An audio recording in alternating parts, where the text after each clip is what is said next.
So yeah, anyway, studies, finding that pensioners are eating pet food because of the cost of it, the cheapness. Such studies, and a lot of others, study how much people spend on different kinds of products. How much on average. It's like when I first went out into the world, and like how much should I spend on rent? Well, at the time, people were like, well, about 25%. This is linked to the real estate prices, and now in the city, it's like it's more than that. But you could do a study and you could find out, well, how much are people spending on food? How much are they spending on personal hygiene products? How much are they spending on tea? How much, which is a pleasure product? Maybe there's a health benefit. How much?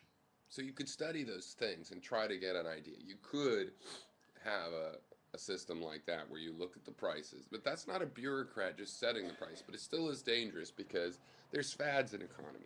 There's opinions in how much you should spend on this or that or the other, which is why I like the idea of just going back in time using consumer price indexes.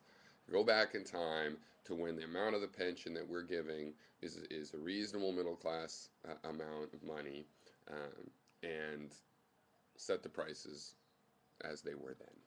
Because why? Because that's using this free market. And that's what I would not want to give up in a system like this, or any economic system, is the ability to let a free market set prices.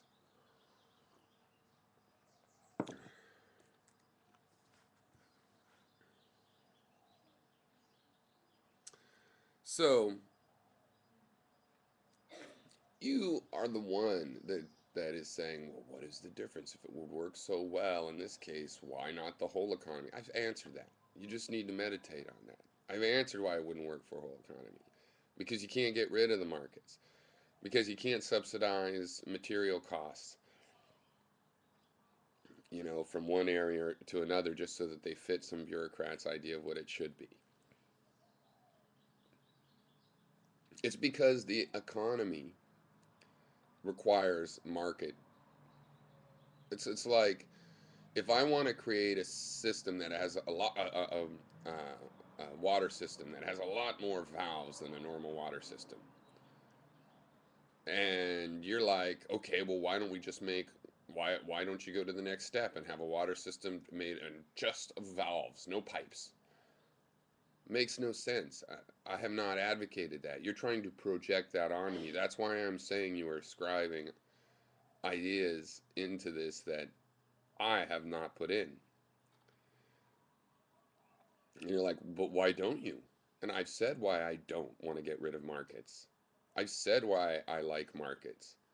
I've said why I don't want the whole economy to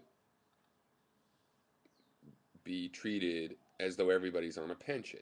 You don't know why there might be a distinction between a sub economy for pensioners that are no longer productive, and why I don't want an economy where everybody is a pensioner and is no longer productive. That just seems like something you have to sort out, Hythloday. Okay? Because less and less are you talking about my idea that I proposed.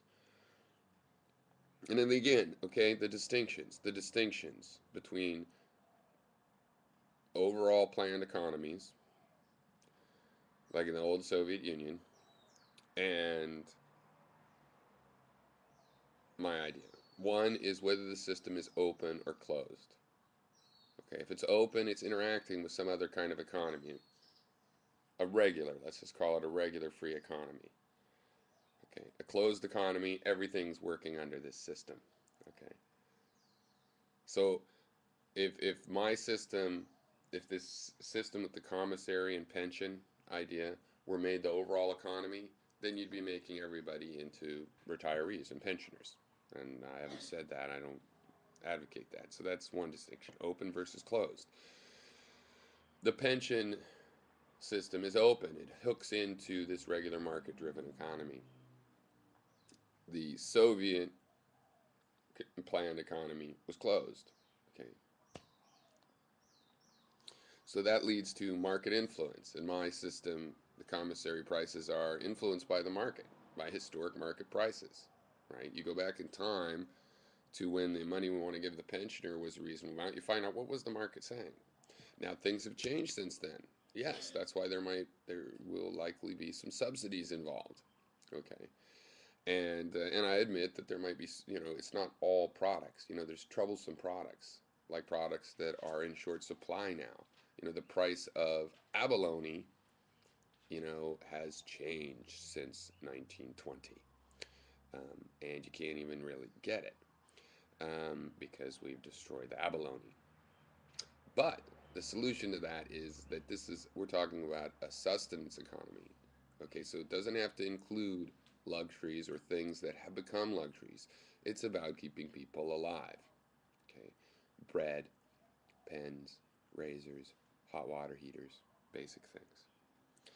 And then the biggest distinction is that in this sub-economy, there is no productive force. These retirees are not being treated like they need to be taught how to fish or they need to be incentivized to work. They are being treated like pensioners that don't need to be productive in that sense anymore. So they can be productive in other senses, like take care of their grandkids, volunteer down at the art college or whatever. All right.